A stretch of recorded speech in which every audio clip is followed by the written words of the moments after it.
The following is a special presentation of Tony Kurre Radio.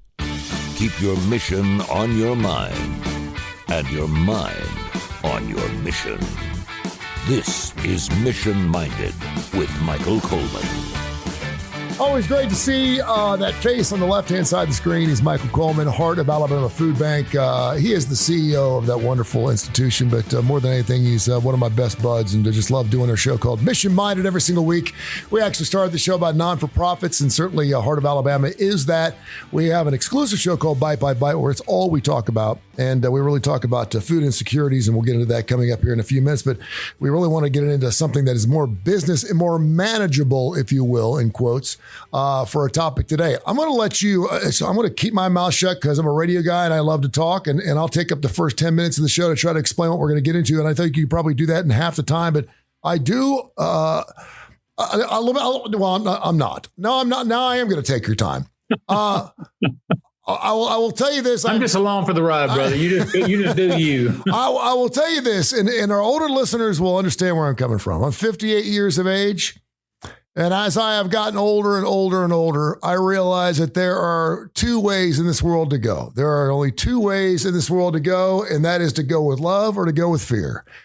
There's only two ways we react to things. There's only two ways we vote things. There's only two ways we love it. There's only two ways that you can go. There's no middle ground. You either do something in love or you do something in fear. It goes for marriages. It goes for business. It goes for relationships. It goes for whatever. And so you wanted to get into the fear aspect, and as a leader, how to manage that today. And I just think, I read the article and I think it's really fascinating because I think this world that we're living in is having a really difficult time trying to manage which way do we want to go, in fear or love. And I do think in business, fear is not the way you can go. It's really interesting. There's so many, I would say, in a time where we're the most prosperous in the history of the world. Mm-hmm. We live in a country that's just so blessed with resources and opportunities. And yet I would say there's more fear and anxiety on a daily basis amongst our population with all sorts of things. And it's hard to always put your finger on exactly why that is. But when you get over in the business community, especially if you're a leader or a manager of people, and it's not only your own fear that you have to manage, but you have to kind of manage the fear of other people as well. It's hard to really put into words sometimes what fear can do to the mind. I don't know if I've ever shared this on our podcast before, but if I have, to me, it's worth resharing. Oh. I know there are people that have clinical anxiety and really struggle with that. And that's not necessarily, and that's becoming very, very common as well. But lots of times, just to put a context around this, I've talked with a doctor, and he kind of helped me understand just this whole just general anxiety and fear that comes about. And he said, Michael, if you're walking through the woods, and you see a bear with its a mother with her cubs, grizzly bear, your body is going to experience that fight or flight. And all of us have experienced that. So we know just for a split second what that feels like. But he said there's really your body, your heart starts racing, but it's pumping blood to your extremities. You actually get less blood to the brain because you don't have to think. You have to either fight or run away. So when your body does that, it's doing exactly what it was designed to do. Fear alerts you that there potentially is a problem. Today, though, we have a lot of people who battle anxiety. And he said, it's not that your body's broken, but it's like walking through the woods and there's no bear there, but your mind triggers your mind as if the bear is there. In other words, that fight or flight mode is kicked in. And so you begin to have the sweaty palms and sweat and the racing. Now, that's probably an extreme version from what we're talking about. Yep. But when you get into the business world, you have to understand you're going to have people like that. And I'm constantly amazed when I talk with people, because in my mind, I have this culture that I'm establishing, and it's one that's supportive and all that. And then when I hear somebody's afraid, and I'm like, well, what are they afraid of? And I just recognize some people are wired that their first response to any stimuli is fear. Fear of what this means to me, fear of what's tomorrow going to look like, how does my circumstances change, how does my environment, how's my future, just with almost every decision. And boy, it really can get inside your mind, and it's just such a toxic thing. And the reason I was mentioning that about the doctor was he was saying, we train, if you look at somebody who suffers from anxiety, you could do a scan of their brain, and there's nothing diseased about the brain. There's nothing wrong. We simply have trained our brain to respond to stimuli. And lots of times when we experience fear, then the response is we withdraw. We don't face our fear. And so when we pull away, the anxiety lessens. Well, then your brain is trained that every time you have that fight or flight response, you're always going to flee and you're not going to go back. And so what then begins to happen is your world gets smaller and smaller and smaller and smaller, because you have to continue to flee from adversity or challenges or everything else. And it just really ends up, its tentacles touch every aspect of your life. And so there's the extreme versions of that, but then there's just the mild versions that just kind of knock you off course a little bit, or just knock you back, or just make you a little less sure of yourself. And I think it's important for leaders to be able to understand that they've got those issues going on, but they also have their employees that are going on. And how do you navigate all that? Because what I have found is that while most people have some type fear, they're all over the place in terms of what triggers that fear. What is their response to fear?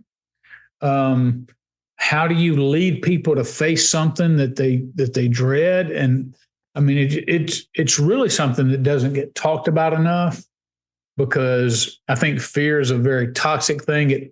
It can shut you down as an individual. It can shut you down as a leader. It can shut down an organization that's scared to move forward because of fear or failure or whatever's causing all that. It's really interesting. I think I heard this. It was probably from the National Mortgage Association during COVID, because a lot of people had lost their jobs, wasn't working. And they said the worst thing you can do is not pick up the phone. And because when your phone's ringing off the hook at every person that's calling you as a bill collector, or you're a mortgage company in this particular case, you just want to put it off. You just want to keep putting it off, and you become paralyzed. And I'm guilty of that.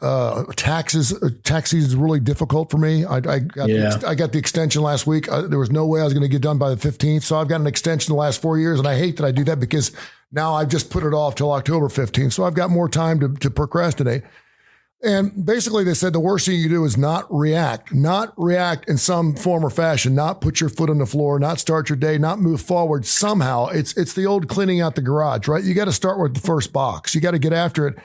And I think one of those things that's on this list here is about facing my fear. We always hear about facing your fear. If you'll face your fear, you can beat your fear. Talk about what that means in business. I'm also claustrophobic. And I faced my fear, and I had a panic attack and passed out in the elevator when I got stuck. Yeah. I still don't like elevators. So I faced my fear, but it still scares the hell out of me. Do I feel like I've moved forward? Yes. And that was something where I don't have to ride an elevator today, but I made myself do it just to face that fear, to see if it works. But I want you to talk about facing your fear and what that means in a business workplace. Yeah. So, well, and let me just address that before I do that. The idea is, what the doctor kept saying was, when you look at somebody's brain that's like that experiences this fear, where somebody else may say, well, this is ridiculous. There's no threat there, but your brain is responding as if you're back to the bear situation, that there's a bear there, or there's a threat there. The idea is, because your brain's not diseased, you have trained your brain to respond to certain stimuli. And so the good news is, he told me, was that if you trained your brain to respond this way, you can retrain it to respond a different way. And that's why the first thing in this article is so true is I will face my fear. Because if your brain is saying you need to flee because there's a bear there, but you can't see it, but there is no bear there. You don't know why it's being triggered. It's not that your brain's disease. It's this: you stand still or you move forward. And after a while, your brain, whatever was triggering it, will retrain your brain to say, oh, there's nothing there. That trigger shouldn't be there anymore. And you can actually, this is what he was explaining to me. Yeah. So in the business community, you think about it, you hear a rumor about expansion, or you hear about a job. I will give you one good example, just that's happening right now at the food bank. So we have somebody who is a volunteer coordinator, except we want to do more in terms of bringing in our volunteers, in terms of, communicating to them, building relationships with them. And she can't recruit volunteers and then be out on the floor with them and then thank them. It's just too much for one person. Okay. So I think I'm doing the right thing. I'm going to bring in somebody who's a volunteer recruiter, and they're going to take over that administrative part of bringing them in. And then she's going to then transition over to she's so good out on the floor with them as a volunteer experienced person. Mm-hmm. Well, initially, she was fine with that. And then she spoke up and said, wait a minute, now I'm concerned, because the fear starts coming in. What does this mean for my future? Yeah. Is it because I'm not doing something? Why are you making this change? So to me, it was a very positive change, but to her, it created fear. And when you come to work, as opposed to, I know what I got to do, I love my job, you go in, if you're like, I'm afraid if I make a mistake, I'm going to lose my job. I'm afraid of this person who's coming in. I'm afraid of, you just don't move with the same certainty, with the same aggression, with the same purpose, because there's always something stirring around your back about, what's going on. So what's recommended, and an example they use about a dog barking with squirrels. I remember one time, I've got this golden doodle who I absolutely adore. But he's got a bark that'll raise the roof. Mm-hmm. And just one time, him being outside, raising the roof, and I thought, good gracious, he's got a gang of people out back pinned up, that. I go outside and he's looking at a Walmart sack in the yard, can't figure out what it is, and just barking like crazy. So sometimes he's got all this fear, and then you find out it's a Walmart sack. And as a matter of fact, more times than not in the business community, it is, where you're affected and you're like, I'm afraid of what could happen. And in reality, there's nothing to be afraid of. It's just a Walmart sack. Yeah. So one of the things that you have to do as a leader is you have to lead by example, is to lean into that fear. Don't repel. Now, it doesn't mean that, a fear can tell you something may be wrong. There's nothing wrong with doing a proper analysis, but this just emotion-based fear. And I don't like the feeling. The feeling is icky. And so I want to pull away from that. So I feel differently. I understand the tendency to do that, but instead lean into it, overcome it, retrain your brain, say, there's nothing to really be afraid of. And when you do that, now you're setting the example, providing the leadership for other people to fall in. Like if my supervisor is not concerned, then I'm going to follow his pattern. But if you as a leader are wringing your hands about things that come up, if you're projecting in your voice out to other people that it's shaky, you're uncertain, you're gonna increase their fear and anxiety rather than, which defeats the purpose of facing it head on. It's funny because fear just is in so many different things. And I think about relationships all the time. The fear of rejection. Men hate the fear of rejection. We talk about that all the time. I did an entire show about, finally going, we did a show about women, in this particular case, men, because I was talking to a female and people that we knew 20, 25 years ago. My 40th anniversary is coming up for my class reunion. And inevitably someone's going to walk up to me and say, wow, I liked you so much. I wish you had asked me out senior year in high school. And this is going to be a person that was so far outside my realm of possibilities. Like there's no way that Teresa Cunningham would ever go out with Tony Curry. There is no way. I mean, she was a lassie. She was in the marching band. She did everything right. She was beautiful.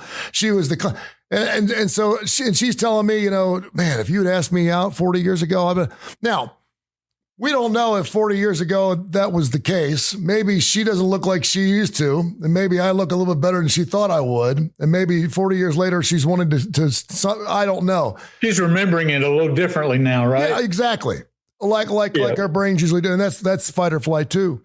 But for the most part, I think a lot of us don't react to fear or don't jump in to face it because we have something in our past that has held us back. For example, the guy who goes in and feels he's like got a little mole and he's not looked at it for years and he just don't want to look at it. And you go in, next thing you know, he's got melanoma and he's dead in a month. You've heard these stories, right? Right. Sure. And that's why, a lot of men just don't like going to stores that they'll live to be 75 when they could have lived to be 85. They have just gone in 5 years earlier on that prostate exam or whatever. So when you find, what do you find based off your being a CEO and the leader of your camp, what do you find that most people are fearful of? What is it past experiences? Is it of rejection? Is it something what is the main purpose of, is it laziness? Is it afraid that they're going to lose their job? What is the biggest fearness you see? Yeah, I think a lot of it is uncertainty. And my CIO, Joanne, just gets on me every single day. She said, you over communicate, you talk when you shouldn't be, and you share too much information. And she's probably right about the majority of that. But my tendency is, if I'm sharing all the information and because what I'm trying to project is, look, we're all in this fight together. We always are going to have challenges, but hey, overall, things are going well. Just to create this idea that, challenges are going to come up and we're going to face them, but, we're going to have storms. And that's part of what we try to convey to people is, look, sometimes it's like sitting out a storm. You have to say, I'm going to look on the TV or listen to the radio. If a tornado's heading my way, I'm going to get in a safe place, but I'm not worried about lightning coming through my roof and striking me. So I can be in the midst of a storm and still have a quiet soul, if you will. And a lot of that is based on what I know. Now, imagine if you're sitting there in a bad storm and you can't get access to any sort of communications, your phone's not working or whatever. You don't know if a tornado is on its way. That's the uncertainty in the business world, where lots of times we like to keep employees in the dark and we don't like to inform them what the next steps are. But when people are working in that uncertainty, what always happens is they naturally fill the gap because rumors start happening and then rumors turn into, oh, well, so-and-so said they heard this. And that information vacuum is going to be filled, and usually with something false and erroneous that further deteriorates the situation.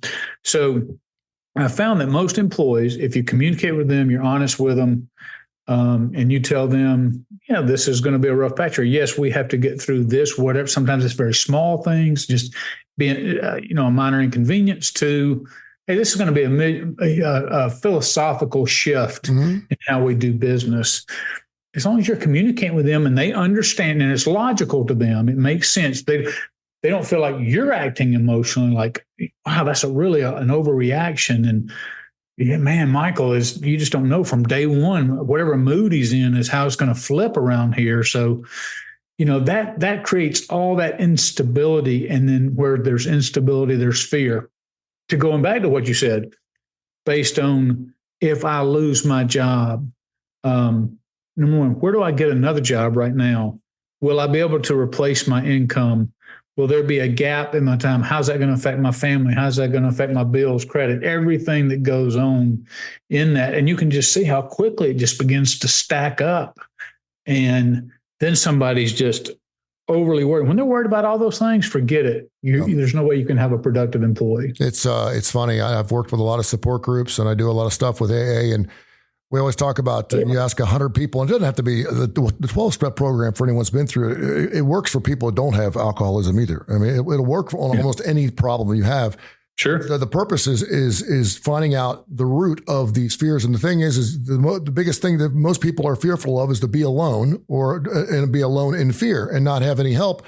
And what I found that's very interesting is you spend more time worrying about whatever that thing is then it would probably take you just getting it done and being done with it. I'm not talking about cutting the grass. I'm just talking about whether maybe you have to sit down and have that conversation with your wife, or maybe you have to have that conversation with a worker and you just keep putting it off. First of all, it never seems to ever be as long as it usually feels like it's going to be. And it never feels as bad as it's usually going to feel. But you do end up finding that you realize that you just spend an entire week ruining everything else in your life because you had this small little thing that took you 5 minutes to get done and you're done. And sometimes just procrastination is part of who we are. What we can get done today, we can put off to tomorrow. I certainly understand that. But talk about the Bible. I was going to say, to address your point, the Bible has a great point where Jesus said, which one of you can add a day to your life by worrying about it? Yep. Not a thing in the world we can change lots of times. And you'll see people play this what if this happens, and you can what if a situation to death. Mm-hmm. But what you're doing is exactly what Jesus said. He said, don't borrow trouble from tomorrow, because tomorrow's going to have enough trouble of itself. It's going to be enough legitimate problems in every single day that we don't have to add to it through this imaginary problem, because it's going to be real stuff or real challenges that we have to deal with. So don't lose sight of the fact that, hey, if all we do is focus on our problems and get ingrained in that, we're going to live in a constant state of fear. And it's not healthy, it's not good, it's not productive, and it's certainly not good for the person or the business itself. God will also tell you that what you cannot handle, I will be there for you too. I will carry your yoke. So you got nothing to lose here. I mean, if it's something you can't handle, there's nothing that me and you and whatever program you're working through can't get you through. Michael Coleman, he is the CEO of the Heart of Alabama Food Bank. We're talking about worrying and fears in leaders and management. Have you ever seen somebody? It's interesting. I did some television earlier this morning, and I work with someone who's got an attitude. And it's a negative attitude. And it's one of those people that you always have to say hello to first, or else they will not say hello to you. And if you don't say hello to them, then they go, what's gotten your panties in a wad this morning? You're like, I just thought maybe you'd say hello to me first. One of those people. Yeah. But I mean, you could feel that darkness. They're wonderful people. They have great hearts. They're really good at what they do, but they just have this attitude, and you can sense that people don't want to be around them a lot too, because they don't speak a lot about them. It's a person that's not a big early morning person. And guess what? You're up at 3:00 in the morning. So what kind of person are you dealing with? So normally when you go through an interview process, I'm imagining that someone's not coming in if they just have that bad attitude or that they don't have a positive disposition. They're going to turn it on for just long enough for you to think, wow, this is a person I like to work with every single day, until you get them in the office. And then all of a sudden it's like, wow, they seem like they're always down. What do you do to deal with someone like that? And is there a way to sit down and express that to them? Because you got them in every workplace. In every workplace, there's that one person who's the negative Nelly. Oh, yeah, no doubt. There are people who I call Eeyores, who just walk around, woe is me, the sky's falling. They, no matter what they're exposed to, they're going to see the negative aspect of it. Even if it's 90% positive, 10% negative, they're going to focus on the 10%. Sometimes I have found that sitting down and just confronting that, not in a corrective or a disciplinary way, but just talking to them in a development style counseling, like, you may not be aware of how you come across to others, but let me share with you some examples. And you have to, it's very difficult. I mean, nobody can change of what they're not aware of. And so it's incumbent upon leaders to share that with them. Even when you see them, they may be a negative person. They may be somebody who creates, who's gossip and undermines operations, or just somebody like you, what we've been talking about, just lives in fear. You got to talk to them about that. You got to make them aware. And then you have to give them the tools that are necessary to be able to, because just pointing it out is not enough for most people. Then the next question is, okay, well, what can I do about it? And so you point it out, but again, you don't do it in a punitive type way, like, man, I'm so sick of you, this. Just say, I'm concerned about you because I feel like you have so much to offer, but I feel like this, how you're projecting yourself, you have so much more to offer than this. This is not who you should be. I think that's a good way to do that without hurting someone's feelings by saying, you know, I've always known you as just even if you've never known them as a positive person. Yeah. Just noticed lately you seem like you're a little down a little bit and you've been a little negative. Is everything okay? Is everything all right at home? And leave it go at that. And hopefully that doesn't manifest itself into, because sometimes they'll take that and make things even worse. Oh, yeah, I mean, great. Mike now thinks I'm, blah, blah, blah, blah, blah. And you're like, no, right. I'm just concerned about you. But, right. And certainly in our business where we have to communicate, your attitude is everything. And there's people that are hand wringers, and the sky's falling no matter what. And all you can do is coach them, make them aware, encourage them, help them to try to exist in an environment that you're going to face your fear. You're not going to curl up in the fetal position and hide from it. We're going to face it. We're going to get through it. And we're going to build ourselves as time goes on. So the more and more adversity we face, the stronger we're going to become, not the weaker, because the waves keep crashing and through erosion are just wasting away. We're building that wall so that, hey, we see the wave coming, we're going to lean into it. Boom, it's going to hit us. It doesn't mean it's not going to ever have any negative effects. But guess what? We're still going to be standing when the storm passes. And so sometimes you just got to hunker down. You got to get through it, and you come out better as a person, because that's one more experience that you can add to your background, and all those experiences will add to your character and develop you to be an effective leader and to be an effective follower as well. But again, pulling out, I'm in a very Bible mood today, pulling out examples. Preach it, baby. It talks about that the disciples of Jesus are refined by fire. Jesus does not alleviate all suffering.